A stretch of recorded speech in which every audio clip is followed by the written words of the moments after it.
دوستو جیسا کہ آپ سب جانتے ہیں کہ اسرائیل اور فلسطین کے درمیان جنگ اس وقت پوری دنیا میں ایک اہم موضوع ہے۔ اس جنگ کی شروعات حماس کی جانب سے اسرائیل پر کیے گئے حملے کے بعد ہوئی۔ فلسطین اسرائیل سے اپنے مقبوضہ علاقے کو آزاد کرانا چاہتا ہے۔ اسرائیل نے 1967 میں ان فلسطینی علاقوں پر اپنا قبضہ جما کر یہودی بستیاں بسا لی تھیں۔ فلسطینیوں کا مطالبہ ہے کہ مشرقی یروشلم کو فلسطین کا دارالحکومت بنایا جائے، جبکہ اسرائیل یروشلم کو اپنا ناقابل تقسیم حصہ قرار دیتا ہے۔ پچھلی 7 دہائیوں میں اسرائیل کی اس حصے کو لے کر اپنے ارد گرد موجود اسلامی ممالک سے جنگیں بھی ہوتی رہی ہیں۔ اسرائیل کے یہودی ہمیشہ فلسطینیوں کے خلاف بڑی بڑی سازشوں میں مصروف رہتے ہیں، لیکن ان جنگوں کی اصل وجوہات کیا ہیں اور مسجد اقصیٰ کا اس میں کیا کردار ہے؟ حماس نے اپنے اس حملے کا نام طوفان الاقصیٰ کیوں رکھا اور مسلمانوں اور یہودیوں کے لیے مسجد الاقصیٰ اتنی خاص کیوں ہے؟ آج کی اس ویڈیو میں ہم آپ کو پوری حقیقت بتائیں گے۔ دوستو، مسجد اقصیٰ بیت المقدس کے پرانے شہر کی ایک پہاڑی پر واقع ہے۔ اسے مسلمان الحرم الشریف کے نام سے بھی جانتے ہیں۔ یروشلم ایک ایسی جگہ ہے جو تینوں مذہبوں کے ماننے والوں کے لیے ایک مقدس مقام مانا جاتا ہے۔ جیسے کہ مسلمان مسجد الاقصیٰ کو مکہ میں موجود مسجد الحرم اور مدینہ میں موجود مسجد نبوی کے بعد اسلام کا تیسرا مقدس ترین مقام مانتے ہیں۔ الحرم الشریف کمپاؤنڈ میں مسلمانوں کے 2 مقدس ترین مقامات موجود ہیں۔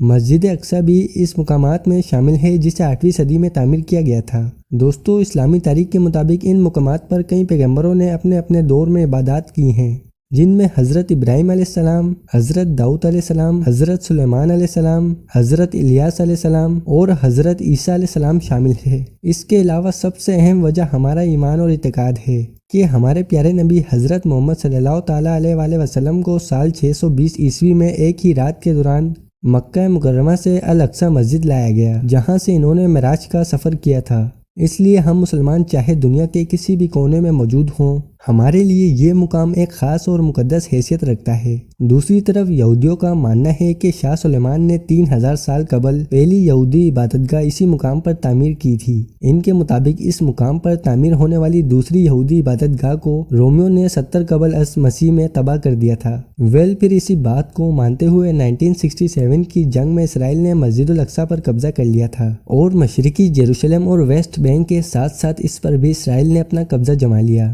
اس سے پہلے یہ علاقہ مصر اور اردن کے کنٹرول میں ہوا کرتا تھا۔ بہرحال اسرائیل کے اس جگہ پر قبضے کے باوجود بھی بین الاقوامی سطح پر اس جگہ کو اسرائیل کا حصہ تسلیم نہیں کیا گیا، لیکن 1967 کو یونائٹڈ نیشنز کی ایک میٹنگ میں اسرائیل اور اردن کے درمیان ایک معاہدہ کیا گیا تھا، جس میں اردن کو مسجد کے اندر کے انتظامات کی ذمہ داریاں دے دی گئیں اور اسرائیل کو مسجد کی سیکیورٹی کا کام دے دیا گیا۔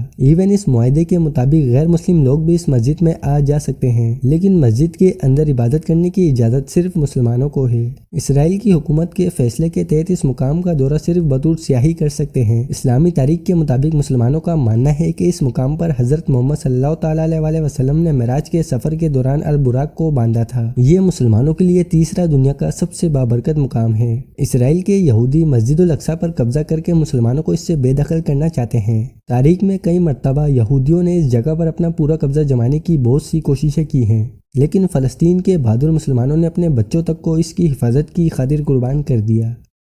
دوستو، یہ تھی مسجد الاقصیٰ کی ایک مختصر سی تاریخ۔ اگر آپ کو یہ ویڈیو اچھی لگے تو کمنٹس کر کے اپنی رائے کا اظہار ضرور کیجیے۔